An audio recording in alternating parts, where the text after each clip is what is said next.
What's up, everybody? Here we are. Casa presents The Forum. I'm your host, The Doctor, being joined here by our marvelous panel of guests, and we're going to have them go around and introduce themselves, starting off here with Mr. Casa Bunch himself. Well, don't start with me. There's way more talented and popular people here, but I'm just going clockwise. Okay, fine, whatever. It just landed on me. Put me bottom left next time. Yo, what's up, everybody? It's Casa Bunch here. We're just gonna talk about some stuff that's important to our beloved culture and industry. This stuff. Yeah. Check us out on Thursdays for all your tournaments. I keep pointing up here because my camera used to be here. I'm down here now. Mr. Two Cams. One cam, but move on. Oh, damn. So after Bunch, we do have Fake Bruno himself, the bronze Ryu player extraordinaire. Yep, bronze. We won't talk about how much MR I lost because of the 2 a.m. session last night. But my ceiling previously is now my floor, baby. We're a 1600 king now. This is just who I am. Okay. It's what I do. Okay. Reaching new heights. That's it. The ceiling becomes the floor, baby. We're him. We are him Duncan, bro. And then after him, last but not least, we do have DJ Banjo himself. No, DJT. DJT. That's what I read. All right, yeah, I keep getting. I have a marketing problem when it comes to the music that needs to be fixed. So yeah, you sure do. I have a very large marketing problem. So yeah, listen, I know a social media guy that you can talk to. He's not cheap, but he'll help you out. Please don't talk to him. Please don't talk to him right now. Please don't talk to him. Yeah, I'm chilling, bro. You know, we got a lot to talk about, and apparently, one of these topics, I get to leave for just I get to leave for like 15 minutes because our esteemed guest Bunch is supposed to just, guest. Are we not guests? Wait, we're hosts. I'm the guest. Anyway, Bunch is supposed to talk about something for 20 minutes. So amongst all these topics, I'm very excited to see what that is. That's way deep into the conversation for tonight. We got plenty of things to talk about before Bunch gets the solo show. But it was a satirical note. It wasn't really 20 minutes. I believe you. I really do. This isn't a script, Banjo. Like, you could read words that aren't on the page. It's okay. Yeah. I'm sorry. I'm used to doing this. I'm sorry. It's just me. I'm new here. Nah, I mean, there's lots happening in, the esports entertainment world. We've definitely had a couple of tournaments recently that have been kind of popping off. We have tournaments upcoming, both online and offline. But one of them that has made the transition from online to now offline, we're actually going to be seeing the Sajam Slam in person this weekend at TwitchCon. So, I mean, Bruno, like, you really wanted to talk about this. You seem to be super excited. So, tell us a little bit more. Yeah, I think that Sajam Slam is kind of positioned itself to be a staple in the FGC, multiple games across multiple creators. And it has become an event that is low-key like an onboarding for new players, getting new eyes on games. And it just got me thinking about the way that we are marketing our games, the way that we are engaging in discourse. There have been so many discourses that have popped up as a result of Sajam Slam. I feel like every other day there's a new clip, a new moment, a new thing that happened on stream that is generating like 10,000 responses to that original tweet. And it's kind of like it embodies this idea that we've got about fighting games. One thing that pops out in particular is the JM Crofts. Like, fighting games are not inherently harder to learn versus other games discourse that cropped up. And like I said, what came up for me is the fact that it is a new player experience type of event. The idea is through something as broad as TwitchCon, we are going to get some new eyes on our game. and we are trying to make it as appealing as possible, as approachable as possible, as digestible as possible. And it seems like this is not just something that's prevalent in the fighting game community, but there was some recent reporting on SkillUp's like news of the week video about Bungie and how they're treating Destiny 2. So, I mean, we can get into all that. I can expound on the Destiny 2 comments, but Yeah. I just kind of spit out a lot there. Yeah, we can definitely talk about Destiny 2 in a minute, because I do want to kind of focus in on the Sajam Slam itself, right? Because we've had 2 of these officially named events. You know, Sajam has for a while now had a beginner tournament in his Discord for Street Fighter and I believe a couple other games. So that's been its own thing. But now we officially have these Sajam Slams where people in the game get together with some people that aren't necessarily FGC knowns and train them up and, you know, get them to a level of somewhat proficiency. And so, like I said, we've had 2 of the named ones, one being Tekken 8, right? It was Tekken 8, not Tekken 7. Mm-hmm. Yeah, it was Tekken 8. Yeah, Tekken 8. And then the second one, obviously, was the Street Fighter 6 one that they had just a couple weeks ago. Well, not. I'm sorry to cut you off, but they did Tekken twice. Oh, okay. And so this is technically the third one. The third one. Okay. Yeah. So, go on. So, I mean, like, this is in itself really what you're talking about, Bruno, where it's this beginner-friendly event because you're being able to see these other content creators come in and get coached by, you know, known players. And it's like, I know for me personally, watching learning content for fighting games is tough. It's very dry. It's very either by the book where they're teaching you frame data, or it's very emotional where they're like, nah, dude, you gotta know when you're plus. And it's like, man, there's a little bit more nuance here. So I think something like this is great. And I mean, I know Bunch, you've, you know, mold with the idea of training people and getting into things, of helping people try and learn fighting games. I know you've helped, you know, Brad and I try and learn fighting games over the years. So I mean, like, what more can this event offer? I mean, that's a very difficult question, but like, I don't mean like just in general, but like no. But I'm saying that like it's a really good question because it's just, it has almost everything that you want, right? It has star players as far as like really strong professional players, and then it has all of these well-known in other genres and entity level creators and players coming together, learning something that is supposed to be this difficult task in learning a fighting game. And the speed to which these people are picking up these fighting games is astounding. It's actually beautiful.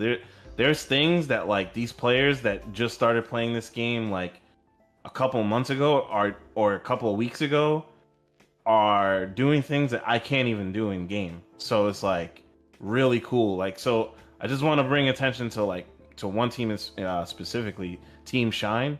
He has a bunch of he has, I don't know if it's 2 players that are playing Ed or it's just at least 1 player. It's definitely Doki. Yeah. Doki? Okay, yeah. And they're going for the decent combo off of the level 2. And I just started fooling around with Ed like 2 weeks ago, like super casually, and that shit is not for free. Like that, there is some for real like practice that has to go into like learning that entire concept. So big ups to like all the creators that are very willing to learn something that's so quote unquote so difficult. But I think you're right in the sense that like the onboarding for fighting games, in my new hypothesis is that like, yo, if you're not emotionally ready to learn a game, you're just never gonna learn that game, like point blank. Because like, I did it with Runeterra, I did it with Deadlock. I've done it with not really Overwatch. Overwatch I just played and went. I never really like studied it, but like Runeterra and Deadlock, I fell in love with, and I'm like, yo, I just need to like watch every little like bit of content I can find. Like I'm literally up at like 1 a.m. watching like a Deadlock video, trying to figure out like a new build for a character that I'm thinking of playing. And I haven't felt that way since the early days of trying to learn fighting games. Like figuring out how to plink for the first time in Street Fighter 4 was like mind blowing. So like I know how these kids are feeling learning Tekken and learning Street Fighter. And it's amazing seeing a good amount of them. I don't know how many of them are going to continue playing the game, but a good amount of them seem very interested in keeping on and playing further and getting better. Yeah. So good ups to Sajam for putting this whole thing on. Real quick before the VTubers come for me, it was not Doki on Shine's team, it was Fumi. Fumi. Apologies. Okay. I don't know any of them. They're all VTubers. And sorry VTubing community, you all look alike. And it's just you're just floating figures that's play at fighting Casa games. Bunch, guys. Be sure to No, at Bunch Casa. Don't beat up the brand account. So we have talked about a lot of the benefits here that have come from the Sajam Slam. I do kind of want to shine light on one of the negatives that I saw actually coming around, and it was in terms of Twitch chat and YouTube chat for those that stream on YouTube.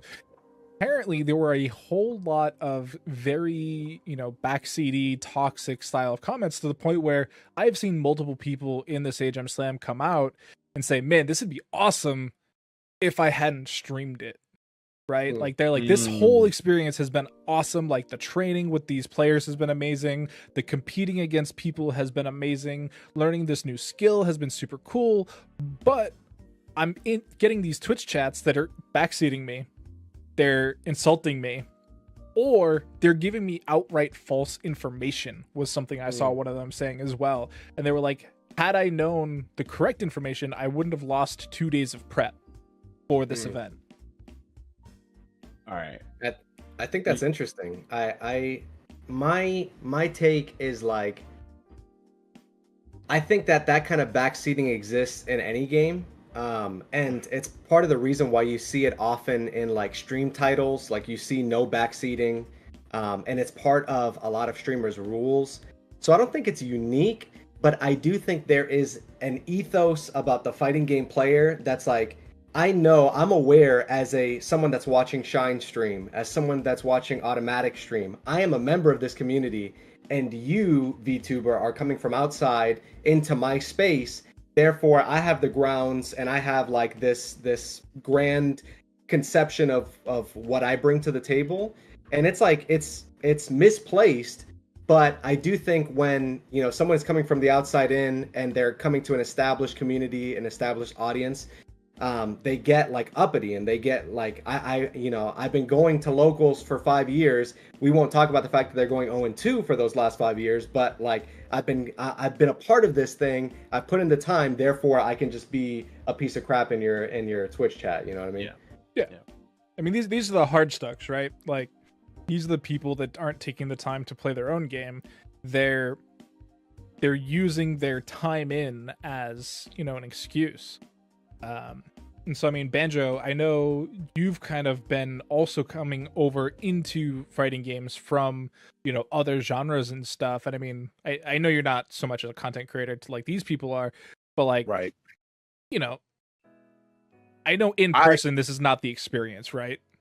Right. It's just not, bro. Like when people talking on the internet, bro, just gives people power-ups, bro. It is what it is, bro. So when people get into like these spaces, especially like Twitch chat, bro, they just feel like that they can just, especially like with the whole ethos thing, like Bruno just said, it's just like just because you have this knowledge and this degree of like fighting games, I mean, that don't mean you get to just like talk and be degenerate wherever you want to. You would never say this in a public setting. You would never turn up like this in a public setting. That's just Twitch chat. You and also that's really probably wouldn't say it to your streamer either, right? Right, like, right. It's not like these aren't the things that people would say to say Shine in Twitch chat, but because it's Shine's. Actually, Actually, no. They would talk bad to this man Shine in public, bro. Because it doesn't even matter at like every level. It's happened to Brian, like Brian has on so many occasions literally had to like verbally level a stream monster, and then there's also been times where top players would jump into his Twitch chat and kind of like just mauled about like him beating them or how like the match went, like especially in the pandemic era where there was nowhere to go, there was nowhere to run, like everybody was like stuck, and the only place to vent was like in a Twitch stream. And I remember vividly, like it was not cool, like watching some people just kind of get their rocks off or whatever. Right. But like they like for whatever reason they needed that energy to go somewhere, but that's not the place to do it. So like, yeah, Twitch the Twitch stream the Twitch streamer is not in the right, because it's their responsibility to be able to filter all those people out. But at the same time, the stream chat, like, garbage most times. Like I'm not even gonna like level with you. Like most times people's stream chats are pretty shitty. So like there needs to be like a kind of like a balance. And the reason why I'm not giving the participants a pass on this is because, yo, you're assigned a coach. You're literally assigned a coach. Why are you listening to Anime Lover 69 in your chat when you have literally world-class players in your Discord channel? But you don't understand, Bunch. Anime Lover 69 is a tier 3 sub. Bro, I couldn't imagine just the vicious pool that is like VTuber chat, bro. I couldn't imagine what that is like. Dog. That's why, like, I also feel like I'm not validated enough to speak on this entirely, because like I know for sure, like, I'm talking about people that are mentally in a different realm than I am, right? Like there's just some people that aren't trying to hear my thought process on any of this shit. So they're just like, nah, it's gotta be this way. You ain't playing Lily right, bro. Nah. I'm like, all right, you know what? Listen, I'm good. That's why I'm partly like, bro, we're never like at the Sajam Slam this weekend, bro. We're not gonna hear like any of this like in public, right? Yeah. Or it'd be really weird and really, really rare if that were to happen. But like, you know, I couldn't imagine like the worst type of just like fighting game observer, and then just a standard VTuber just in a room just yelling into the void talking about some I know more about this game than you do. I couldn't imagine how that chat needs to be blown up. I'm with you on that, Bunch, and I think like that middle ground is like mods in the Twitch chat, right? That's the tough thing though, right? Because it's like not all of these are like large streamers, right? Like if you look at like the super large streamers, they have like a whole team of mods, right? Like they have 6 mods at any given chance to shoot people.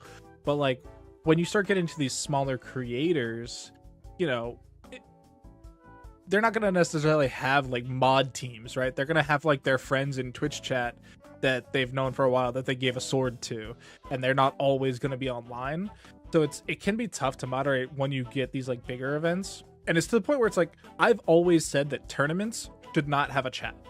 I like, that's always been my thing. Like if you're hosting a tournament, you shouldn't have a chat, because so there's 2 main reasons that I think.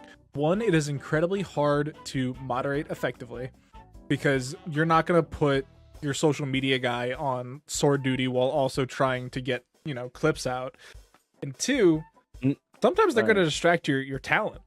I don't know how many commentators spend too much time looking at Twitch chat instead of I mean that so to start with your number 1, the event was supposed to hire moderators to moderate your chat. Like that's I was speaking broadly. Thing. I wasn't aware of the Sajam moderators. Hey man, yo, if you reach a certain threshold, you should be moderating your events chat. I agree. Simple as that. Secondly, yo, as far as your talent goes, like your stream manager should be having that long conversation with them. Like, yo, get off your phone. You're getting paid for this block. Stop acting like a moron. and Yeah. do your job. Like we're all here to do a job. That being said, like there's some instances, like especially in when I was commentating Smash, to where like a lot of us, we used, you know, the Twitch chat as a tool. You know what I'm saying? To like just, you know, just get a little bit of engagement going. Not saying that it has to just be here in the background, but like, you know, maybe we can just make it a little bit interesting to get the people involved whenever they watch this, you know. Yep. And I find that's really useful, you know, whenever we do kickbacks, right? Yeah. I was just gonna mention like two things. One that's like relevant to this thing that we're talking about, and one that's kind of like at the periphery of it. But I also feel like when someone is in a Twitch chat and backseating and saying anti-air more and like doing all this stuff, I don't think they realize like the win of Sajam Slam from a bird's eye perspective. Like if you're looking at it from 1,000 feet away, it's about the shape of the matches. Like it's about the hype moments. It's about, you know, people getting involved, and it's what I think is really interesting, and I realized this over the course of this conversation, is that the entire package is like simulating the ideal game learning experience. Like we're literally putting in front of people what you ought to be doing if you are going to be learning any game, not even just fighting games, which is get in a Discord, play with your friends, play what your friends are playing, and learn through osmosis, learn through conversation, learn through like, you know, theory crafting and stuff like that, but it's happening in front of people. And I think that's one of the really, really awesome value propositions about something like Sajam Slam, and why I feel like the team is just like, they're on something, like they're onto something rather. But like the viewer, it's not about this platinum player performing the anti-air every single time. It's about, you know, Doki learning, or whoever the ed player was, learning the dream combo, realizing how mechanically dense it is, but to an audience like TwitchCon, who's a fighting game like lifer that's in the TwitchCon audience, that's not there for Sajam Slam. Right. It's like 1% of the people, but they're gonna see, oh, this combo got extended for multiple hits, and it's like the shape, the texture of the match is dope. It's why Rocket League is so like approachable and viewable. It's like the objective is very clear. The objective is clear in fighting games. Get the opponent's life gauge to 0. Yeah. And if you're able to do that via a long combo, then it's attractive, it's hype, it's like people are excited about it. So the Twitch chatter, it's like, yeah, I'm -2, but I'm still gonna mash ODDP, baby. Like that's what this is all about. Yeah, and this can kind of kick into, you know, exactly what you're saying, playing with your friends. This can kind of kick into that other half of the topic that you brought up, comparing, you know, getting into a fighting game to getting into a game like Destiny 2, which is, you know, a decade-old MMORPG style game. And, you know, having gotten into Destiny 2 after, you know, a lot of the changes were made and stuff, can be incredibly difficult to get involved. I will say that it is more in the sense of story to get into. If you just get into Destiny 2 to shoot things and make things blow up, you're not gonna have any issues. It's a first-person shooter. Things go boom. That's all it is. But because of the way they've chunked up the story and made decisions over the years, it can be difficult to follow the story of Destiny 2. Which is where I kind of... This is where your point for me falls apart, Bruno. Because getting into a fighting game, nobody cares about the story. Anybody that tells you they care about a fighting game story, they don't. The I like Mortal difficult part... Kombat. Shut up, Ben. Yo, Mortal Kombat story is kind of fire right now. Right, but they're making a movie. You don't need the game. Chaos Reign is kind of fire. We don't. No, we don't need the movie. The reason, look, in a fight. Listen, a fighting game story is few and far between. I get it. I understand. But like MK, but like Mortal Kombat. Yo, Chaos Reign. They selling these games based off story alone. Yo, every the story's trailer kind of crazy, bro. Like every trailer that's come out so far, I've been locked in, bro. I be at work, I'm like this. I'm like, listen, Cyrax Sector, like, hey, for the competitive community, I feel bad for y'all. I really do, but like, Yeah, I was gonna say MK. I really look forward to the two of you booting up Mortal Kombat 1 and going a few rounds. If I didn't, actually I already bought that game. I bought that game. I just might. I bought that game. I beat the story in one night, bro. I was invested, bro. I'm telling you. Fire. Yo, you gotta pay money for the Chaos Reign story. It's Probably. like $50, bro. Oh hell no! They got me. MK Fire and Ice, baby. The moment that it drops, I am watching that 3-hour walkthrough. Oh, so that's gonna be on YouTube. That's where I'll watch it. Oh yeah, but that's why we bought YouTube Premium. We'll be but back to the point. Getting into fighting games. Getting into fighting games as a new player is difficult. There is not a whole lot of intuitiveness. There is not a whole lot of instruction, and if you are coming in absolutely fresh, if this is your literal first time touching a fighting game, not a single one of them helps you get involved. And you're also missing the very crucial point that Bruno made, your friends. You can have friends that are good teachers, and you can have friends that don't, that aren't. You can have friends that are assholes. I'll say it. Yeah. You can have friends that are straight up assholes and will bury you into the ground. But not only I'm bury one you, of them. not teach you I'll why do you're it. getting buried. I will do it. Yeah, bunch. It seems like that player was like, you know what, you lost.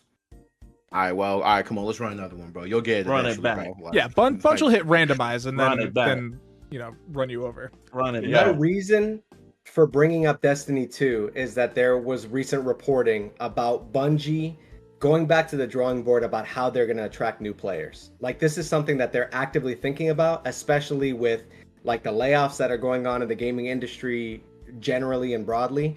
So this is like something where Sony acquires Bungie for however many $1 billion, and then Sony recognizes like, we've got a great product on our hands, but when it comes to people embracing all of these expansions that we've done over the course of like the last 10 years, there aren't new players that are hopping on anytime we do the final shape or something like that. And I haven't even really played Destiny 2, so I can't speak to the experience firsthand. I'm just kind of basing it off of the reporting.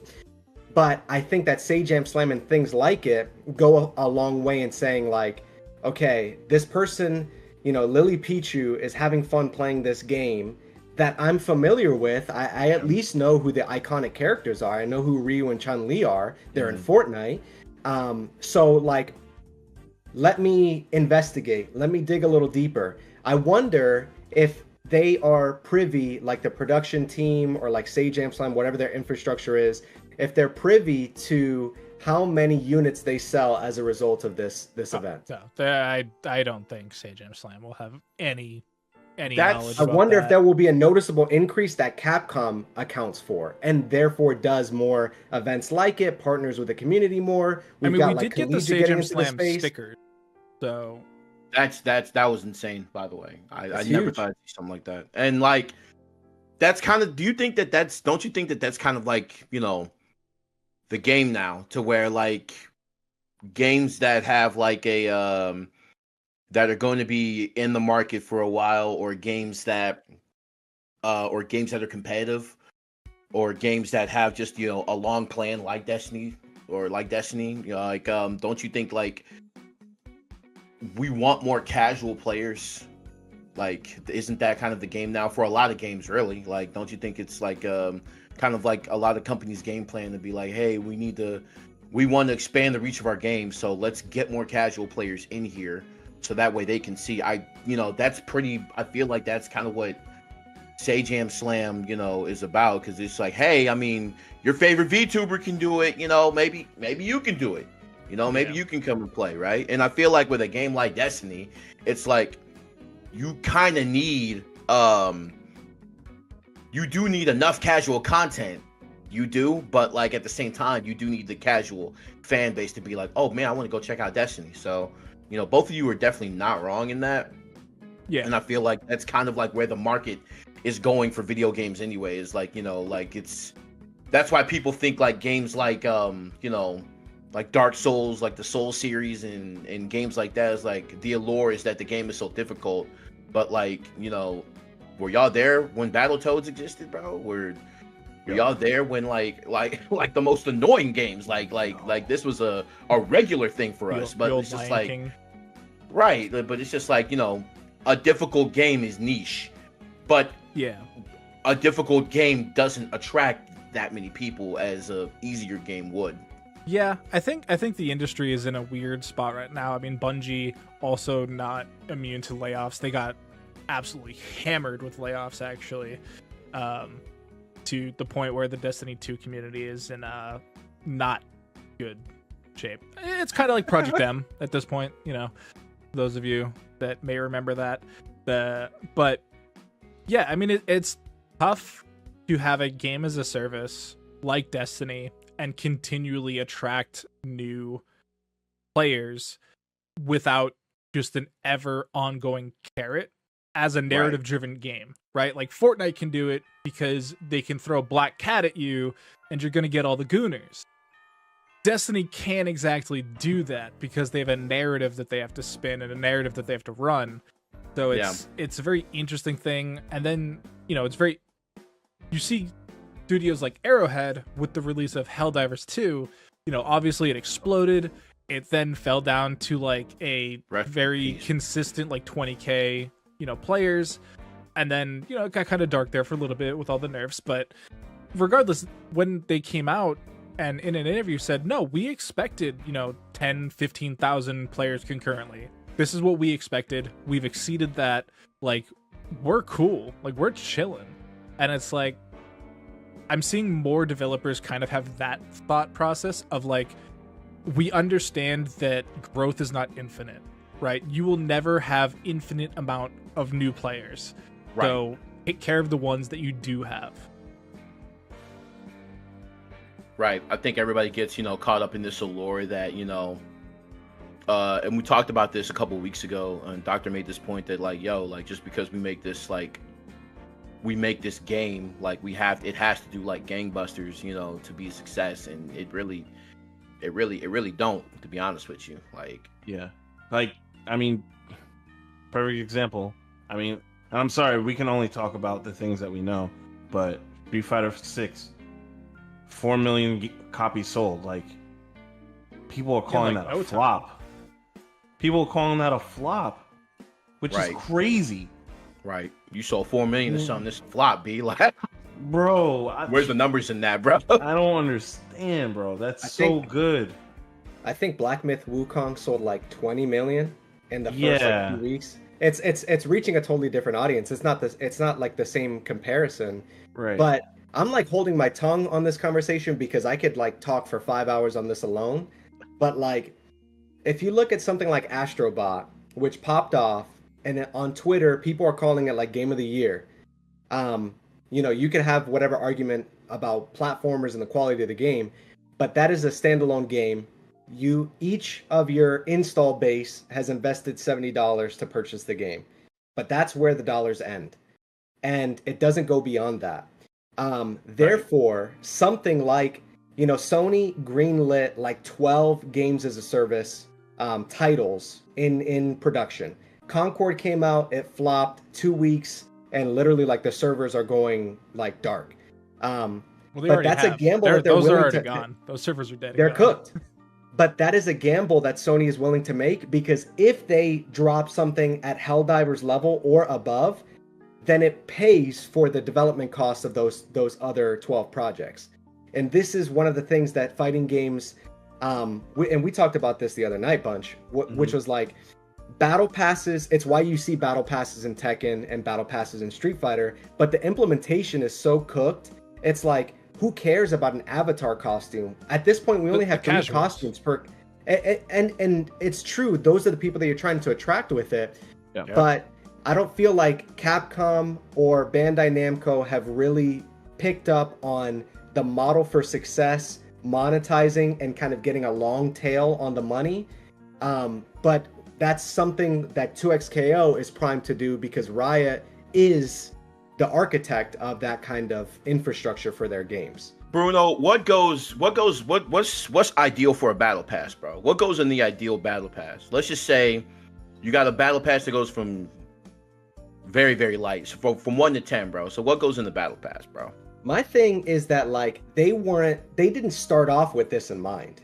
Capcom, and I have no idea, I'm not part of the development team, but they didn't build their game with the battle pass in mind, because if you did, then you would have costume number 3 for each character as battle pass tiers, and then the DLC character as like level 100 or something. That's like grinding. The thing with the battle pass is that it's multi-layered. You're paying for something on a bi-monthly schedule. You're paying for, and it's a recurring payment, it's a subscription model, and it causes the player to log in a lot of hours into their game. So through those dual purposes, you are increasing the likelihood that someone is going to buy, like purchase a microtransaction or purchase an in-game currency. Like these factors are both at play, and Capcom and Bandai Namco, they've only done like the top layer kind of like surface stuff, which is like avatars and health gauge things. But I feel like they could implement it in a much more enduring, a healthier way that the fighting game community would really embrace. That Ninja Turtle costume was vicious work. And I wish they never. It was like $30 for one. It was $15 per costume, and it was Avatar, not the actual Ninja Turtle. The monetization is definitely rough. I'm gonna get slightly Hollywood on the Ninja Turtle thing, right? So I got to Evo that year on like Wednesday. A friend of mine walks up to me and he's like, "Yo, I kind of saw the like run of show, and it's not looking sweet." And I was like, just give it to me. And he was like, "Look, it's not what we want at all." And I was like, "Bro, come on, like just rip the fucking Band-Aid off." And he's like, "Look, it's Ninja Turtle skins." And I was like, "Bro, what are you talking about to me right now?"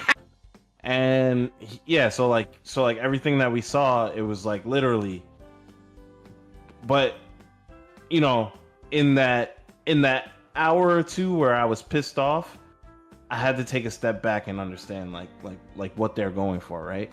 That Ninja Turtle package is not for me. Yeah. It's not, it wasn't designed for me, it wasn't made for me. I'm not their target audience. If I buy it, it's a plus. I have to keep my thought process in the mind of trying to grasp the attention of the casual.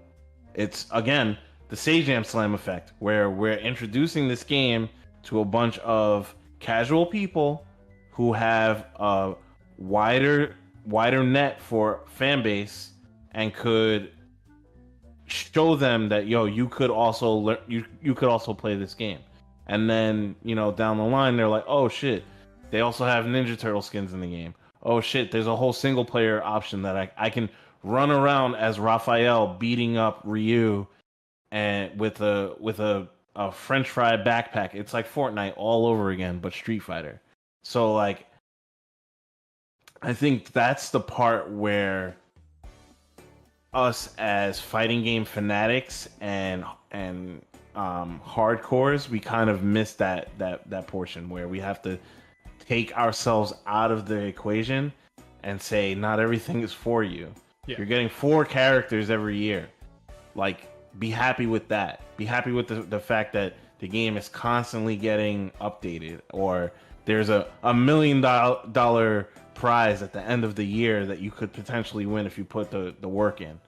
So yeah, when I saw that, I definitely had to be like, okay, look, this battle pass shit, when I play other games and I get the battle pass, that shit feels really good. When I'm playing Runeterra and I'm getting all these different things, when I'm playing Fortnite and I'm getting all these different things, and this, that, or the other, because I'm investing time, that feels really good from a casual level. Like if they were to do that for a fighting game player, a hardcore fighting game player, it'd be like, yo, you get Ryu sweep, and everybody would be like, what the hell is Ryu sweep? And only I would be like, oh shit, I got Ryu sweep. I can play Ryu now. But like it doesn't make sense to somebody on a casual level. Yeah. Yeah, it's definitely a hard line to walk, and we'll just have to wait and see how Capcom continues it into year 3 and 4. But I mean, we can also talk about something that definitely is not for everyone. It was last week, I believe it was. We had the announcement for the PS5 Pro. So, for those of you who somehow missed it, the PS5 Pro is an upgraded version of the PS5. It is looking to hit higher frame benchmarks with better resolutions. It is $700, and it does not come with a disc drive natively, and it does not come with a vertical stand natively. Those are additional purchases to be made later. And so at a $700 price tag, it is a very slightly upgraded PS5. Okay. That, for the most part, I don't know, like the games that they're showing the differences on in acuity, does it matter? Like, does it matter that your Last of Us 2 remastered final Epic Edition has like slightly extra pixels? It's a hell nah for me, dog. Like, I'm always going to be with the camp that the console is only going to be as good as the games it puts out. Like, but like, bro, there are games now that people really don't be playing even on the PC. Like, they don't even be playing the game on the highest specs. You know what I'm saying? Like, I know a lot of people, or excuse me, I don't know a lot of people at all who's like, yeah, man, I play Alan Wake 2 on ultra high. Like, no, you don't, bro. Like, you don't do that. You don't even have the technology. Like, you don't even have the monitors that you want to do that with. Like, bro, like, people, and I actually want to speak to, you know, the people who are like, you know, well, hey, if you're spending this much, why don't you get a PC? And it's like, bro, like, let's be honest, bro. When you get a PC, you're going to be playing the same games that you would be playing on a PC. You'd probably be playing them on a PS5. Like, I know people PS4. Or PS4, because I know people who build like $1,500 death machines, and you play Duel Links and Hearthstone. So it's like, bro, you don't have to act like that. True. For the fighting game people that don't understand, that's like buying a PC and playing Fightcade. Basically, you know. Yeah. Basically, and I feel like, bro, for $700 for minimal price, bro, you don't have to do it. If you got that kind of bread, I say spend your money how you want to, bro. But like, I felt like this was kind of just unnecessary for Sony. Like, especially like if they're asking the casual consumer to basically pay upwards of $800 for the most minimal like upgrades. Not to mention, this doesn't even include the 4K monitor that you're gonna have to buy, and also it doesn't even include, like, I mean, you can get 4K TVs for pretty cheap, and because like I feel like if you're spending $700 on PS5, you're not super duper worried about the 1ms 244 hertz. Yeah, that's a good point. Yeah, you're right. That's a very good point. This is going in your living room, plugged into your TV. Yeah. You know, you got the $200 4K Vizio special. Like, you're playing video games, bro. That's all you're worried about. But like Bunch was saying, for the fighting game fanatics, going from the PS5 to the PS Pro, I don't see a world where it matters. Right, like during the pandemic, everybody started, or not everybody, but some people started transitioning to PC because you could get to these higher frame rates, right? Like, you could get to the 144 hertz monitors and things like that, and people thought it made them play better or whatever. But the PS5 to the PS5 Pro doesn't sound like you're going to be moving from a 60 frames per second to a competitive 144 hertz or frames per second. Just because, like, it doesn't sound like it's that type of change. It sounds like it's a narrative style game. And so now Bunch is a TO. Obviously, this is not tournament standard for anybody that's not Evo. Well, we don't know. So, well, financially, right? It's not the tournament standard. The unfortunate thing was PS4 Pro was the requested standard for Guilty Gear Strive. And we were already halfway through transitioning to PS5s by the time that was requested.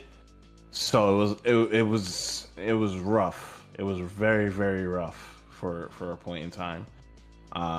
Because, and I'm not saying rough for the TOs, it was rough for the players, right? Because we didn't have any room, the TOs didn't have any room to budge, so they were still stuck playing on base models, slims, maybe the stream was a PS4 Pro, and then the timing was different, and it was just a whole to do. And I remember friends walking up to me at majors pissed off, and I'm like, yo, how'd you do? And they're like, yo, I just lost. And I'm like, all right, you know, they're like, no, I lost to the console. I'm like, damn, bro, you lost to the fact that it was a base model. The shit probably sounded like a jet engine. Oh, and there was nothing they could have done about it. And you know, I want to feel for them so bad, but at the same time, yeah, the PS5 Pro is not for the hardcore. It's for the enthusiast that wants to make his living room into like the theater type of situation where he can kick up on his super expensive couch, all leather, you know, electric seat with the USB port in it so he can charge his phone while he's playing The Last of Us Part 2 for the 7th time. Bro. I'm him, by the way. Ain't a damn thing to play on that thing, bro. There's nothing wrong with that either, right? Like if you're that guy that we're talking about, more power to you, man. Like I'm glad you're having fun. Yeah, you got it. My biggest issue, and this isn't just Sony.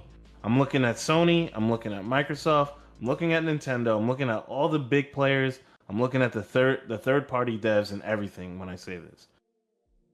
You people need to get back to the basics. You need to stop forcing us to buy the same thing over and over and over and over and over and over and over again. I'm tired of buying a new console because the console that you put out was just another cash grab. Instead of you making titles that like speak to a generation like you used to do in literally 15 years ago. Yeah, there's no more Halo 2s. There's no Halo. I haven't seen a Halo 2 in what feels like 20 years now. And that's sad to say. Like I think the last quote unquote Halo 2 was probably Fortnite. And I mean, you could play that on an iPad.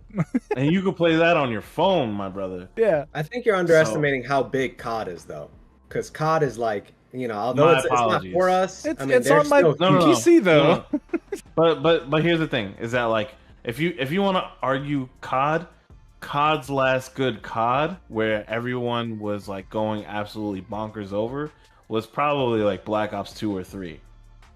And then everything else is just like, the people that really fuck with COD are just buying COD over and over and over every year. But it's also, is Call of Duty big? Or is Warzone huge? Call of Duty, or Warzone is what I'm saying. Both are just large, bro. Both. Warzone got I would say Warzone, like during pandemic, bro, like that might be like one of COD's biggest successes, bro. But are people buying consoles for Call of Duty? Yes, 100%. Really? Yes, 1,000%. Oh yeah, like 100,000%. Like if there was like a group of games that like people buy consoles for, like Xboxes and PlayStations, like it's like 2K. You can buy Madden, it on like COD, like you can get caught on anything though. So I guess that's what I'm trying to say is it's not going to sell a particular console. Is kind of what my thinking, right? Because it's like, you know, if you're playing COD, you're not like, oh, I need the PS5. Like with like Halo or Last of Us, like you either needed to buy an Xbox or a PlayStation respectively, right? So being in the military kind of opened my eyes to this, right? Because you really see what people can't live without when you live on a boat. And no one in their right mind were getting on that boat without their PS3s. Like simple.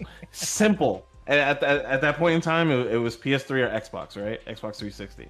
I know I was bringing my 360. I brought my 360. I brought my stick. I brought Street Fighter 4, and I had Marvel 3. Marvel 3 just came out. I had those games ready to rock. Every single patrol had that shit. I was playing that shit like nobody's business. Yo, the games that were on constant rotation was, at the time, Zombies was brand new. Whatever the Zombies game was. World of War. Yep. No. It was after that one. Sorry, Black Ops. Black Ops just came out. That shit was rocking. I bought Gran Turismo. People were like, "Oh shit, racing game, cool." Whatever. Zombies again. Zombies. So like, there's 5 games that like really like sell consoles, and one of them is definitely COD. It's like COD, 2K, it sells Madden. consoles in general, I guess. Yeah, but 100%. Yeah, I think that was part of the calculus when Microsoft bought Activision Blizzard. I don't know that this was part of their strategy when they made that decision, because now, I don't know if you saw the Indiana Jones and the Great Circle trailer. Part of the reveal was that it's coming to PS5 in the middle of next year. So this is a developer that was developing exclusively for Xbox. It was part of the acquisition, and everybody was like, Elder Scrolls is going to be an Xbox exclusive. Starfield is already an Xbox exclusive. And if that was part of their calculus at the time, then they were banking on the fact that people were going to buy Xboxes in order to play COD if they went that exclusive route. But I think Xbox has realized, and I think that the gaming industry in general has realized that software is really where you want to be at as a company versus hardware. I think that Sony just grandfathers themselves in being like a hardware company, and also the price versus the development time versus the development cost. I don't know if you guys saw the stories about, I think it was like Horizon Zero Dawn costing $250 million to develop. Oh yeah. Like 6 years to develop it, $250 million.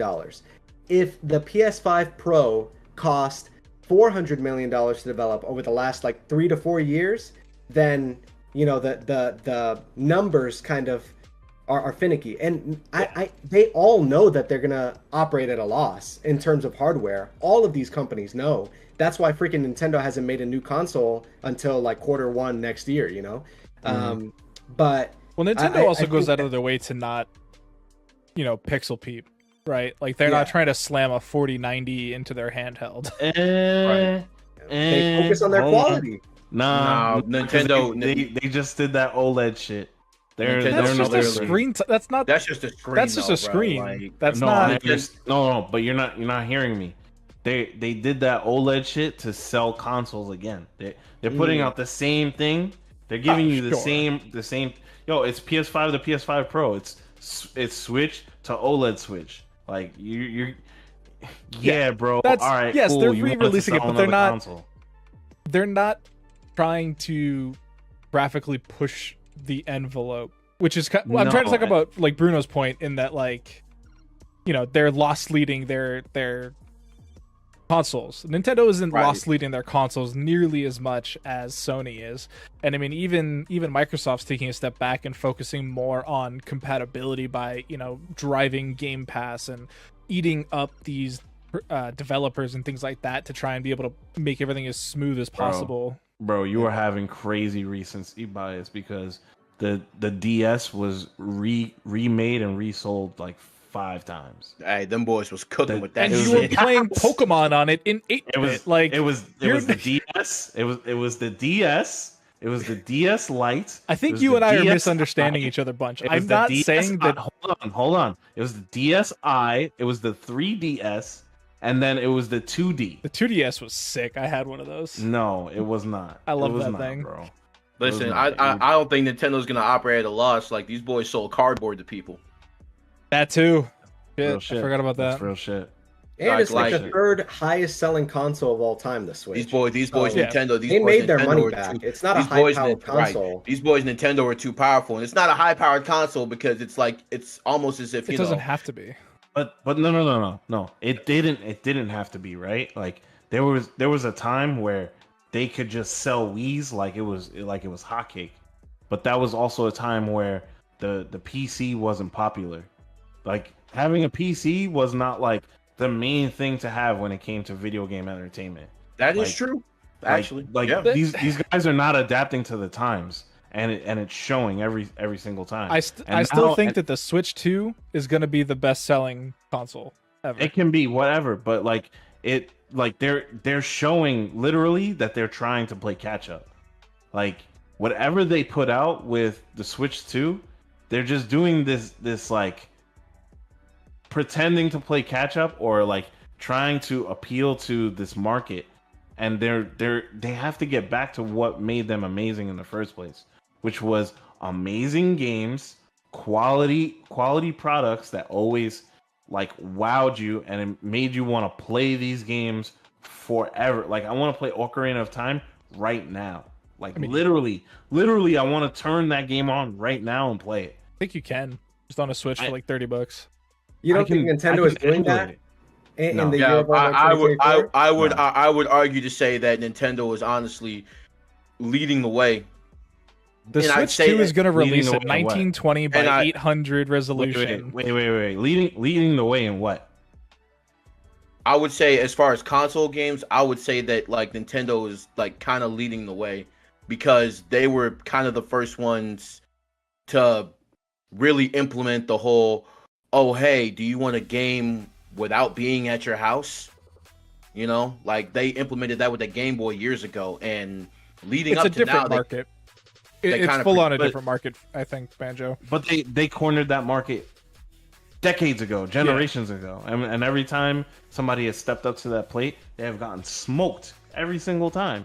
That's their bread and butter. We're not talking about what they do well in the sense of hardware. They haven't changed hardware in forever, but they also haven't given us, what's the last Legend of Zelda game that you're like, that was amazing. The last Legend of Zelda game. Yeah, I was gonna say people are bananas over Tears of the Kingdom. Yeah, Tears of the Kingdom, bro, was literally Minecraft, bro. It was literally we are gone from the days of the 2007 gaming year and the 2004 gaming year and 1999 and 1997, bro. We're never getting games like that. Like, would be hard pressed to find games like those again. We really would. I want them as much as you do. I do. You guys are just boomerang. Is what you're getting. You're doing it. They're not as good as back in my day. No, I'm not. They're legitimately Game of the Year contender last year. Oh, we Mario Wonder. We still looking at gaming awards for accolades. Anyway. Beep. We gotta take a quick break. Yeah. So we're gonna take a quick break, guys. We've been chatting for a little bit too long on this topic, but we will be right back. Stay tuned. We'll be back with the forum episode 3. We are gonna be talking about some more things, but it's gonna have to hold a second because we do gotta pay the bills a little bit. So we are gonna start off with Bunch announcing our next game day game. Yeah, absolutely. Marvel vs. Capcom 2 New Age of Heroes game day. Was that September 26th? Make sure you're there. We got some surprises coming down the pipe. Probably sooner than later we'll be announcing, but just want to iron a few things out, make sure everybody's good to go. But yeah, make sure you guys come check us out. If you're into Marvel 2, make sure you come show us your infinites you've been working on. Yeah, definitely always a good time. Game day obviously being the week of the month that we celebrate games that are not Street Fighter. So we've definitely showcased a couple games over the last couple months. We've done Uni 2, we've done Marvel versus Capcom Infinite. So now it's going to take a step back in time and go to Marvel vs. Capcom 2. So super duper fun. We also have our other style event, the Kickback, coming up tomorrow, where we are going to be interviewing a community member while they fight their way through the Street Fighter ladder in Street Fighter 6. And we do have Slice as our featured player of the week. So going to be super exciting to get to talk to him We will have our commentators grilling him while he's getting his ass beat. Just that same goodness that everybody has come to expect. So very much looking forward to that. Again, that is tomorrow at 7 p.m. Eastern time on twitch.tv/Casa Bunch. So be sure to tune in for that. Now, back to the forum, back to the talking that we've been doing so eloquently up to now. We've been talking about the onboarding of new players. We've been talking about, getting into fighting games. And so we have this tweet that Bunch really wants to talk about. I'm going to try and just... This man smiling. He couldn't wait for this shit. This man cheesing, bro. He couldn't wait for this. I gotta cover Banjo because that's just, he's in the wrong box is what it is. Yeah. Don't be in the wrong box next time, Banjo. But the tweet reads, coming out from Content Casper, playing against a friend and hearing them get more and more upset is the worst feeling ever. I live for this. I live for this shit. Cap. Go ahead, though. I live for this cap, shit, bro. That shit is cap. Oh my fucking god. You know how those boomers be like FGC is soft? This shit right here is literally what they should be talking about whenever they say that. Yo, grow the fuck up.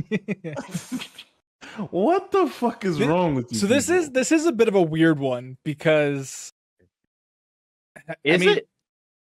Oh, it's definitely weird because even coming from normal sports, right? Like I was a hockey player, I wrestled, everything. And when you're kicking someone's ass, it's already a good feeling, right? And it's like if it's your friend and you're kicking their ass, that's the fun part, right? When they're just getting frustrated and trying to level up and get to you. And, maybe it's because I had, an older brother before any of that sports shit. But listen, the frustrating part comes before the level up. It's literally Super Saiyan levels, to get there. Bro, where is your competitive spirit? Yes. Grow up here. Go play high school sports, something. I just don't understand why. The only world I see this tweet making sense is if you're at such a different level. The disparity is just so huge that it's you're just picking on an infant. Yeah, that could maybe be less fun, but it's not that's on them then, right? That's not your fault. That's not your problem. When I sit down to play Street Fighter 6 with Bunch, it's not. It's just whatever, dude. You're playing video games. Bro, see, this is some Smash 4 shit. I ain't gonna hold you. This is some Smash Ultimate shit, bro. So I did a little bit of research to see what Content Casper was playing, and they are definitely not from Smash. So because because this is so reminiscent of this, and I'm just listen, look, bro, sure. I get it, I get it that you don't want to that you feel for your friend, whatever, but bro, this is a competitive game, bro. Or you're in a competitive environment, and I'm sorry, bro, but if it's grand finals and your significant other or hell even your a parent sat down in that chair across from you, are you gonna feel bad for beating them, bro, knowing that it could happen to you? I'm glad you brought that up. I'm actually glad you brought that up. I went to CEO a couple of years back, and there was this this very nice elderly woman who was playing she was playing Marvel 3. Yeah, I was there. Yeah, she was playing Marvel 3 in the room or whatever, and some dude beat her, and Ram Bam? Yeah, Ram Bam. Yo, yeah, Ram Bam. Yo, congrats, homie. Ram Bam just got married. Exactly. Congrats. And Ram Bam was like, "Look, somebody had to do it. Somebody had to do it. They booed him. And they booed him. Yes, for playing Zero May Cry. But yo, listen, he did. Listen, we would be clowning his ass if he lost to Grandma. So he was stuck between a rock and a hard place. Everybody has to be the villain. We can't always be nice all the time. But the thing that like I really want to like, and actually, Bruno, I'm glad you're here. I'm so glad you're here because we actually need a parent. I need a parent for this next portion. So back in my day, back when, actually 30 years ago, when Bunch was about 4 years old, he was getting his ass kicked in Battle Arena Toshinden by his father and his sister. I was getting literally murked in Battle Arena Toshinden. Could not figure out how to beat these people. It was so bad. I started crying. I was weeping. I was like, "Yo, I cannot beat these fools. I don't understand it.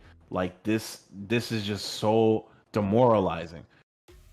My father sees me crying and goes, "Yo, what are you crying about? Go to bed now. Take your ass to bed." Hey, that's the hood classic. That's the hood classic, bro. So I say all of this to say, Fake Bruno, you popped in the brand new fighting game and your 4-year-old son is eager to play. First question, you beating his ass or not? I have to win. I'm not going to win for many years. I'm not going to win for a long time. There's going to be a time where he's just better at me. So I've got to take every moment in stride. Thank you. Second question, when he starts crying, what we doing? The thing is that, first of all, you just got to get better. Like you're cooked. Every single, this is a universal fighting game experience. What you described about 4-year-old you was the same experience that I had playing Street Fighter EX3 against my brother, and he's doing Blanca's taunt anytime he beats me. It's the reason why I spent that entire night at 8 years old learning the Hadouken motion input, blister on my finger. It's like this, but think about even outside of video games. We see this kind of competitive spirit at the Olympics. Dylan Brooks on Team Canada in basketball is like just this kind of like he's a gnat. It is like, what are we talking about? Not being like that this is a universal experience. It's what's necessary in order for you to level up. Bro, FGC got soft, bro. I don't know what year it happened, but it wasn't with my generation. I'll tell you that right now. Literally, I was in the trenches getting annihilated by some of the best players in New York City, and I had to do that shit, hold that shit, get back into line, and then when I got back up there, got annihilated again, bro. Like I don't understand. Like, I remember why? Cuddlecore shared this story with me about how she got good at Tekken, and she literally said it was because I was playing my dad, and my dad would constantly beat me at this game, no help. So I had to go and figure it out over and over again. And it's just like, if my dad wasn't showing mercy to me in this game, it is what it is, bro. And it's just like, bro, like it's just a different like FGC now. We talk about this so much on the kickback, bro. Like it's just a way different. It's a way different time in the FGC now, to where like, you know, you can't talk shit to anybody. There's no like any type of like fun camaraderie to anybody for anyone in some spaces, not every space, but it's just like, you know, you get tweets like this, which go ahead. I definitely had different growing up. My dad wasn't a gamer. He would just chill and vibe with his Metal Gear Solid and just, you know, get drunk and play video games. But in a class, my brother was also like, so we grew up in the stage of like transitioning to, you know, the PlayStation consoles and the Xbox consoles, and like, you know, picking up a controller for the first time. So, you know, I picked up the controller before he did, so he was cooked. So he was never going to beat me. So it was very different not getting my ass kicked in video games growing up. But I mean, in terms of like tweets like this is just it's a personal preference for sure. And I know that some people manifest their competitive spirit differently, right? There's the people that have to be the best. And that is a lot of what you see in the fighting game community, because it is very directly 1v1. You know, if I lost, it's because I'm ass. Like, I have to get better. I have to look deep within myself and train and get better and, you know, pull the Ryu and live under the waterfall type thing. But it's different when you're not, like, ingrained in, like, the head-to-head hyper competitive, not even hyper competitive, but like just competitive in general, right? Like, if you're playing video games for fun and you're playing fighting games for fun and you just so happen to be good to decent to sometimes like really good, like if you're just a naturally gifted player that kind of got good by accident, I can see a world where you're like, man, why aren't my friends good enough? Why do they just keep losing to me? And it's not because you're just like a competitive person. It's just like, man, why are they so much worse? Like, this makes me feel bad. Like, I can see a world where that happens. I've been on every side of what you were saying, and I do get that, where like the skill gap is way too crazy for the people that are hanging out. I've been the bottom of that. I've been the middle. I've been that guy that's just been like, yo, y'all getting gapped right now. I've had somebody say to me, yo, finally there's a Balrog player here that I can actually learn the matchup from.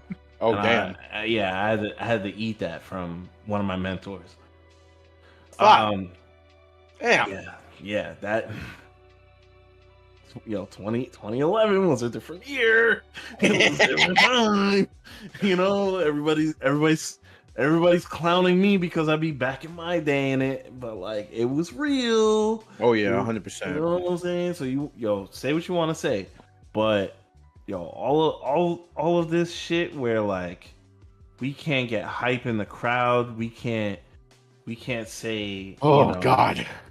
We can't scream too loud because people are gonna get all offended at that shit, when like it could have been way worse. It could have been way worse.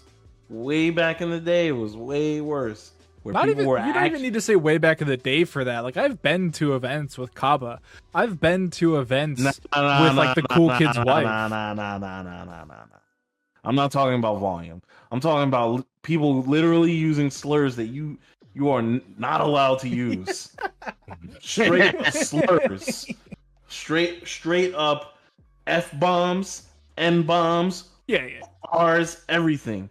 Like, people were really laying into people verbally because it was a way. That's just the way it was. No. It was a war tactic, because if I can get into his head from the crowd, that gives my friend a better chance of beating his ass. I was brought along to money matches because they knew I could talk shit better than everybody in the crowd. Like, it was a thought about tactic bringing me to the money match. Like, so you're a pro heckler. I was a professional. So and that's all well and good. You can still do that. Yeah, no. I'm him. I adapted to the times, but there were some people that, like, if I actually tried to pull that shit off, I don't think I would really be able to do that. Nah, he's talking about this is a different world. Playing first to tens in the salty spittoon type shit. No, bro, I was in the trenches. I think you just got to be more creative, honestly. Like, if you're one of the people that says, like, man, I can't say shit at a tournament, people are calling me old names. It's like, no, you're just not creative, bro. Like, that's because your vernacular is fucking trash. Yeah, like, you're not funny. You're unwashed. Like, you're ashy. Yeah, like, I'm getting hurt listening to this shit. Damn. But I'm talking about, there was once a time where there was no bars to hold at all. People were just like, just straight leaning into people.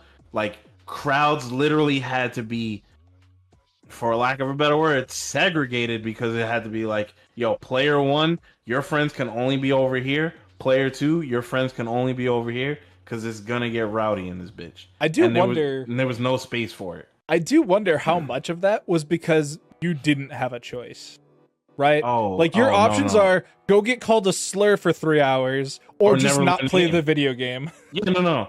Shout outs to rollback netcode. It's like that shit is real. It was like, yo, you want to be good at this fighting game? All right, come get ridiculed. But the thing about it is that, like, when there wasn't this many people, and there wasn't this many people with a platform. Like, you had to go to SRK forums and actually, like, participate in the discourse to be a part of it in the first place. And there wasn't really a lot of people as compared to now that could add their 2 cents. The people that were adding their 2 cents were either a part of the conversation already, or it was easier to filter through and be like, okay, this person is not from here. Like, why do you think you have a say in the matter? And then they get attacked and being like, yo, how good are you, motherfucker, for you to even have an opinion here? And then they get brought into it, and it's like, oh shit, I'm in the wrong hood. It's like going into it for those that are just as old as me. It's like going into an AOL chat room where you were not a part of the conversation, trying to insert yourself, and you get beat up for doing so. Yep. And you're like, oh shit, all right, cool. I'll just go to lifestyle. Yep. Take your ass on. Offer like a different perspective. My thing is that it's there's no question as to whether or not it's more sanitized now. We're not using the same words, but this, to me, this tweet is not evidence that we're soft now, because it's got 5 million views and like 90% of it is cooking this sentiment. Like, yes, most of the quote retweets are people just like, you're an idiot. So That's to true. me, this is just the fact that, like, there is an extreme negative reaction to this kind of sentiment. And, you know, Actually, like I said, it is sanitized, but we have seen compilations of pop-offs and you know, salty moments and like all this stuff. So it's still happening on a bigger scale. My thing is that one of the unique parts of the FGC, like, grassroots culture, is our commentary, our crowds, the way that people embrace it, the way that we express ourselves. And then, you know, I've got some experience in like Rocket League, and you look at their broadcasts, you look at what they're doing, and it's like a completely different thing entirely. Yeah. Like the commentators are suit and tie, you know, like the color commentary is like, you know, it's just almost non-existent. So our identity in the FGC is just like vastly different from gaming more broadly. Yeah. And I want to give a quick shout out to Shadow Royalty coming through with the raid. What's up, everybody? Hope you had a good game. Yeah, and I mean, the way you say that, Bruno, reminds me of a tweet I saw earlier from a local, where the guy loses, gets heated, you know, he's grabbing his cables and stuff, starts walking away, and then the kid that won starts doing the Fortnite dance on him. Oh no. The loser picks up the chair and like goes to throw it at him, and I'm like, you know what? Yeah, you do kind of have to be careful about how you interact with people these days in public. Hey, that's live. Like, you never know when someone's just gonna be wrong. That's because there's too much violence in video games now, man. Yeah. He thinks he could do that in real life because he's been playing all these damn video games. Yeah, he was playing Rumbleverse. WWE SmackDown or whatever. Oh God, bring back Rumbleverse, please. No, that game needs to. Yes. No, we need that game. Streets need it, bro. Anyway, it seemed cool. We can keep talking about meeting people in person and hoping that they don't throw a chair at you. In a particular part of the world, France, they had a pretty sick tournament this last weekend. Ultimate Fighting Arena UFA had their showcase this weekend. It's always an amazing show to watch. Their venues are always insane. The content was super great. I love seeing the behind the scenes of how they did their stage, which was super sick for me as a production guy. But also, it started drama. Somebody bring me through this Ryu drama, Bruno. I mean, what will we call it drama? I think it's like the conversation and another discourse that arose regarding the player versus the character, like tier Oh. lists and relevance, like people coming out of the woodwork saying, I always knew Ryu was like top 10, this kind of thing. Oh, it's just because Kusanagi has been playing since he was 12 years old, all this kind of stuff. And I am as, oh, baby, as a Ryu player whose floor is now 1600 MR. I feel like I have some grounds because I never thought the character was really all that bad. I just think that it's funny. I was watching Mad Dog Jimmy. I was watching his analysis of Kusanagi's play, and Jimmy is like a Ryu specialist from Germany. Has been playing the character for years across multiple games, and his remark was that it was clear that Kusanagi wasn't like a Ryu main. And we've seen Kusanagi qualify for like Capcom Pro Tour at different events with different characters. And I tend to agree because there were some setups and some things that happened that as a Ryu main, you're like, oh, you could have gotten Light Hashogeki on Oki or this or that. And I tend to think that Kusanagi is a great player with an above average understanding of Ryu. And he was playing out of his mind. Yes. I concur a little bit. I agree in the sense that like, and maybe this is me just not doing enough homework, but like all the times that like I've seen young Kusanagi play, like from the adolescent years, I've never really seen him play Ryu. So like, like it's sure, like maybe because I'm not from the region, I'm not well versed in it, and that's fine. Feel free to tell me otherwise. But yeah, like last year he was playing Luke the whole time, and then suddenly he's like, you know what, Luke's not as good as he once was. Let me go back to my roots and play Ryu. And it's like, all right, cool, man. Like, dope. I'm glad somebody did it because they're showing the strength of the character, the possibilities. And it was, it was sloppy. It was super sloppy. Like Xiaohai was dive kicking for free for what felt like 10 straight games where like there was no contention.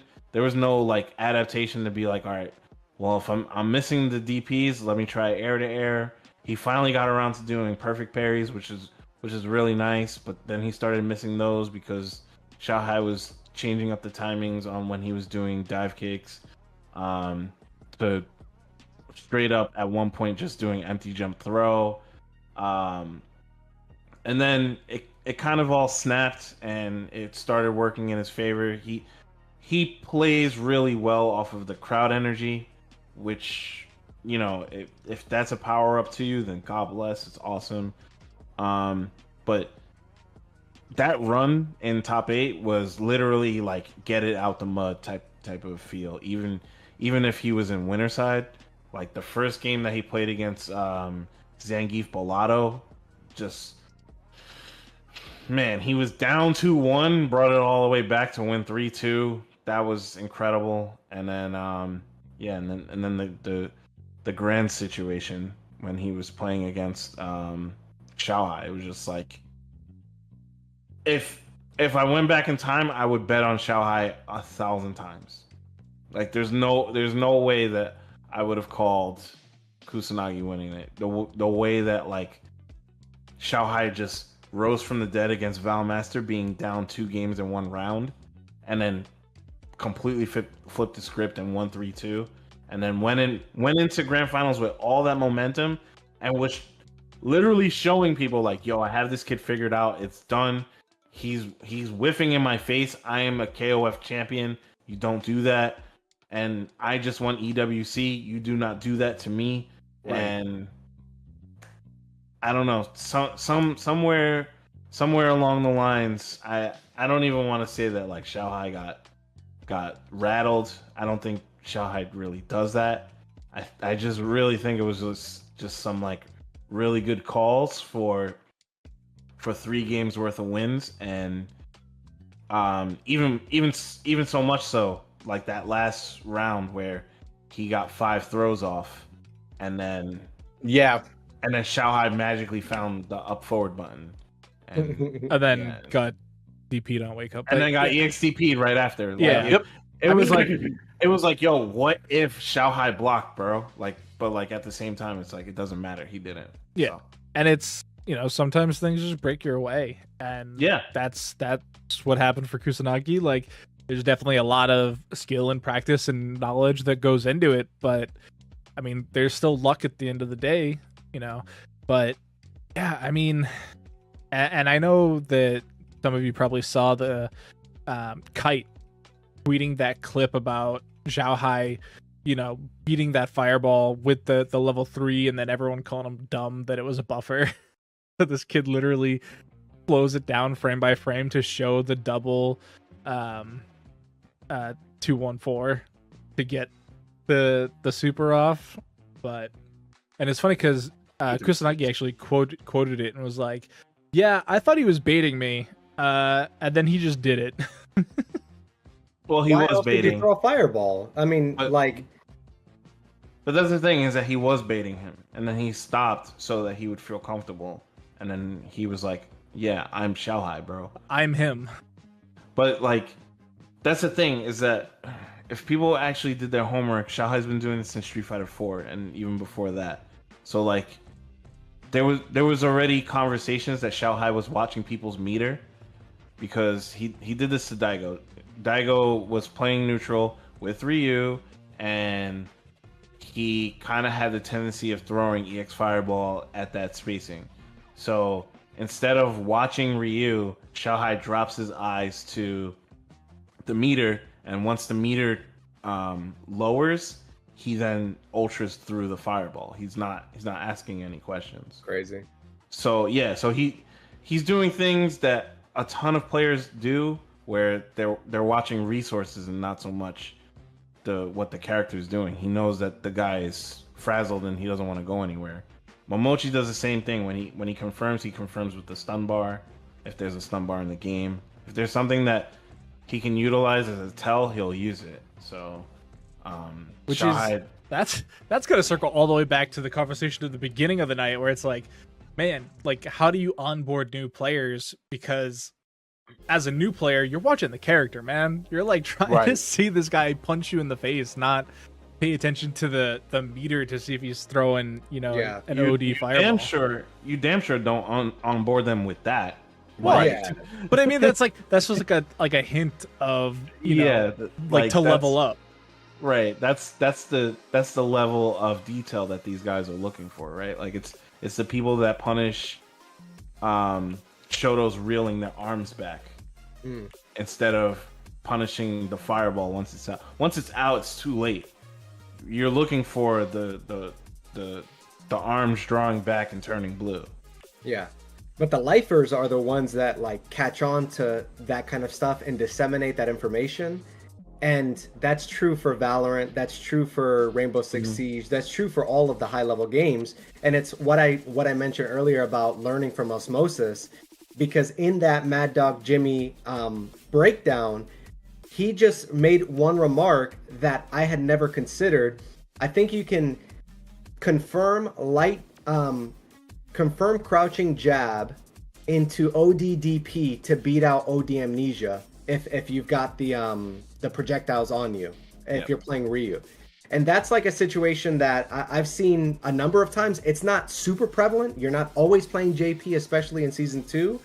But he just made that remark, and I was like, oh snap, I have an answer. And I can add that, I can put that building block atop of the foundation that I've established over years of playing fighting games, but it's certainly not the thing that you onboard someone with. But it's building blocks upon which you build your foundation. One of the things that did Xiaohai play Ken at all? Did Xiaohai play Ken? Not in that set. I believe he played Ken somewhere throughout the top 8, though. Yeah, it's probably 5-5. I've played that matchup a lot. Ken has a lot of tools. Cammy is obviously like a great character, and he was playing Cammy almost the entire tournament. Yeah. But I like, you've got probably more than 1,000 hours on Ken alone if you're Xiaohai. Well, I mean, if you're Xiaohai, you have 3 titles worth of experience on Cammy. So if you want to play that, did he game. win EWC using Cammy? No, he used Bison and Ken. So but he didn't experiment at all. He reset the bracket and he didn't experiment. He stayed Cammy the whole time, which, I mean, nobody's gonna fault you for playing Cammy. Cammy's like top 5 for sure.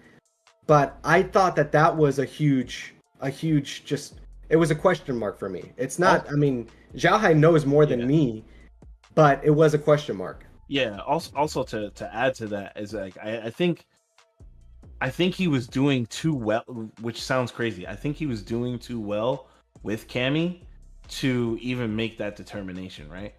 Like honestly, without, like, if you just adjust a few things where Kusanagi makes some really good reads and challenges in really interesting places, if you change those, Shahai's winning that tournament.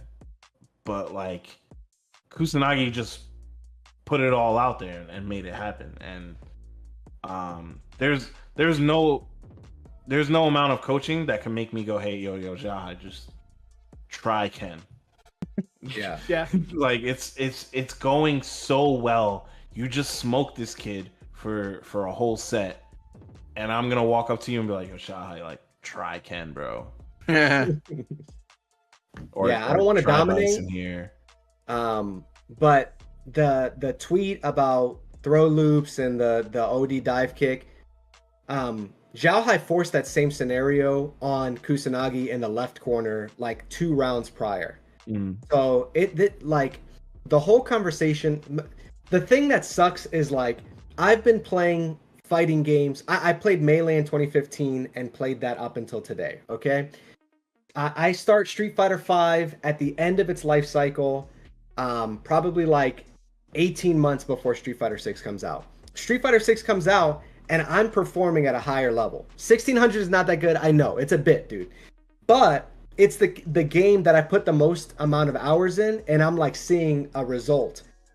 But it's the game that the conversation about the game is that it's a freaking guessing game 90% of the time. Yep. And that's frustrating personally, because I'm like, am I trash and I'm just good at guessing and gambling?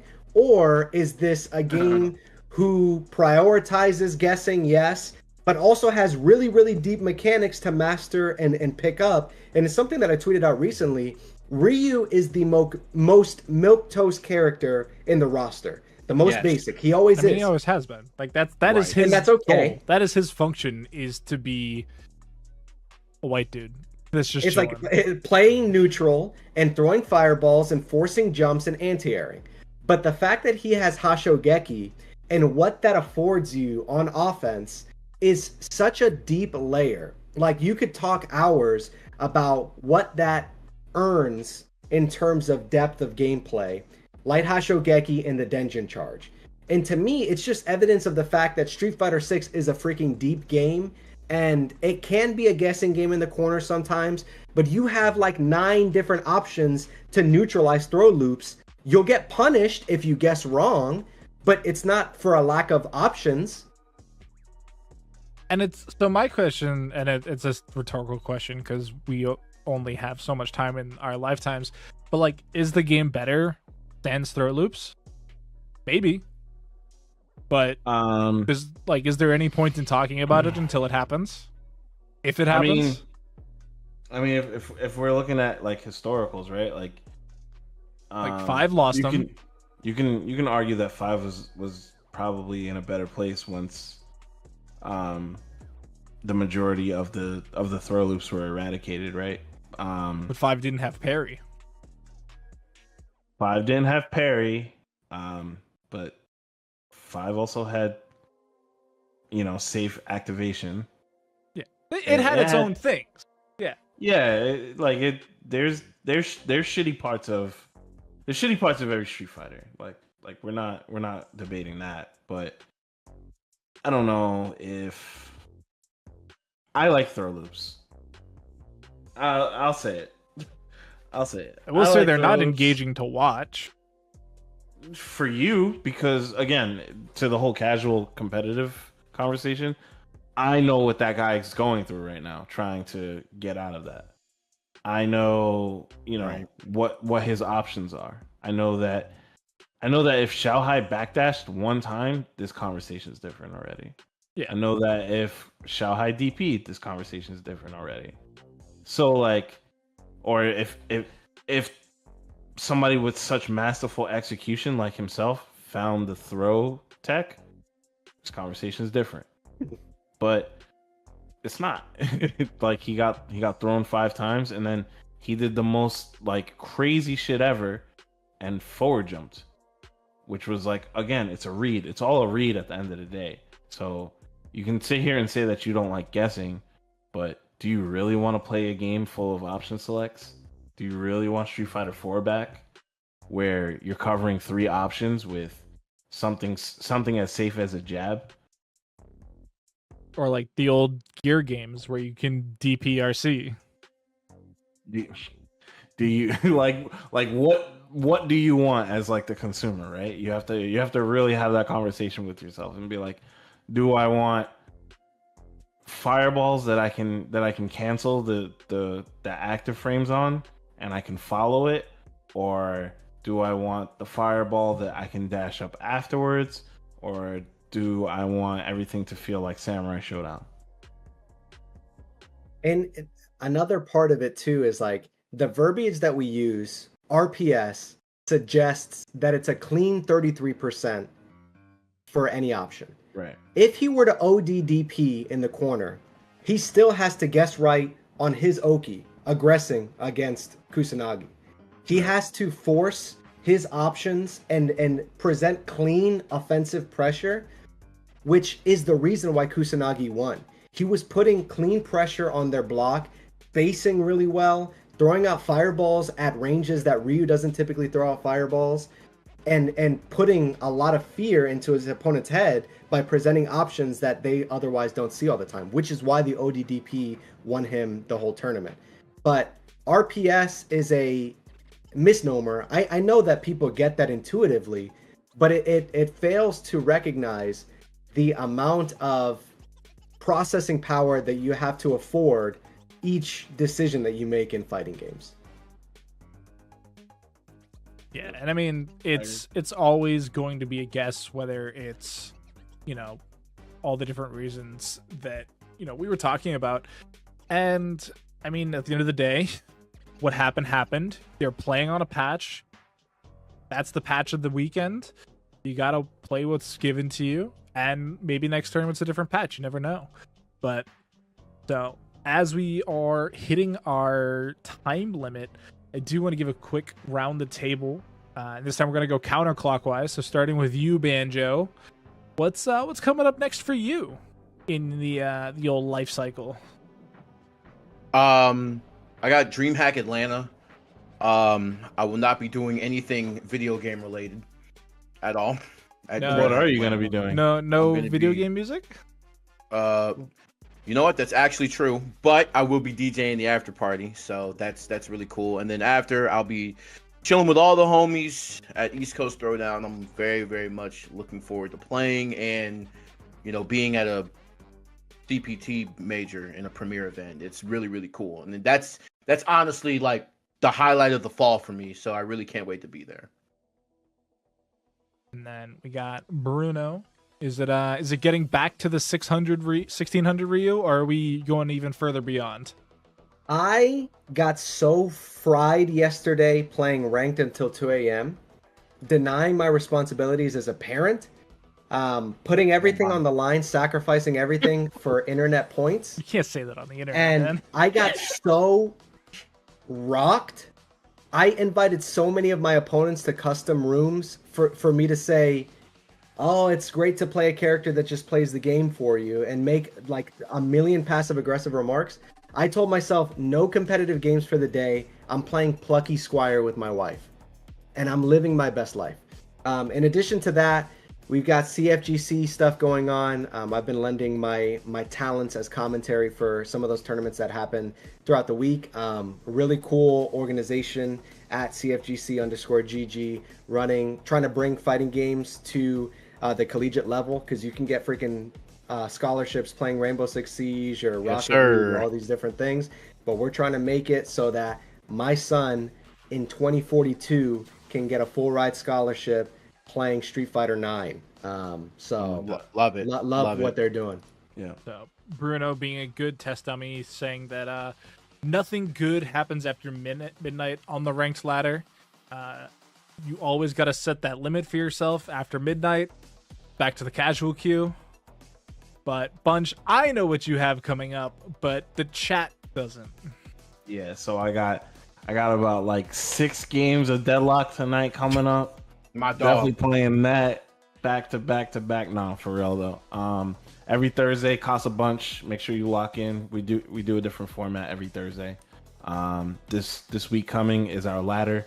It's probably our most popular one, so make sure you sign up if you're in the North American region. That includes Mexico, Canada, Dominican Republic, and Puerto Rico. This week we're gonna have Ottawa's very own Slice on the channel. He's gonna be playing his Dawson Blanca combo, and we're gonna see how far that goes, while we get to learn a little bit more about why Ottawa is the best city in the country of Canada right now in Street Fighter 6. After that, you can find me at East Coast Throwdown alongside the majority of these beautiful faces on the screen right now. And I'll be game lead for Street Fighter 6. This is my first time doing a CPT event, so I'm very excited. And after that, I got Yost's tournament, so I'll be in Jacksonville November 9th and 10th. Word. Wow, that is a busy season. As for myself, I'll be behind the keys at Casa Bunch Thursdays, tomorrow, and probably for the foreseeable future. After that, I will also be hitting up East Coast Throwdown. I will not be doing anything. I am a free man to do whatever I want. We'll probably be wandering around asking people questions on camera for the Casa YouTube channel. But before that, actually, it's going to be my birthday. So I got to do that first week in October. But Nice. Yo, what are we getting into? What are we getting into? Yeah. We actually talked about it because we were talking about going to a cat cafe. And Celeste was like, what if we just went down to New York and went to a cat cafe? Yo, I was like, honestly, I think that weekend I'm free. So like, let's figure it out. Let's chat. Let's have a let's conversation. Offline. But that'll do it here today. We also do want to show you guys this because we are talking about East Coast Throwdown so much. We do want to also give you the hard reminder that I actually deleted and have to now bring back because That's crazy. Well, man, I only have so many ad slots, and I don't know what else. Yo, big shout outs to East Coast Throwdown. Make sure you check out East Coast Throwdown 2024. It's only late registration at this point. If you did not sign up, make sure you sign up, and you are so fucked right now. But I would rather you be fucked now than totally fucked and not be able to sign up. So make sure you're in there. 100 Columbus Boulevard, Hartford, Connecticut. Yeah. I will say that not everybody on Casa bought their entrance timely, Bradley. So you are in good company there paying that late registration fee. But other than that, that's it for us here today. We're going to be turning off, and then coming back tomorrow for the ladder. Yep. See you guys. Peace.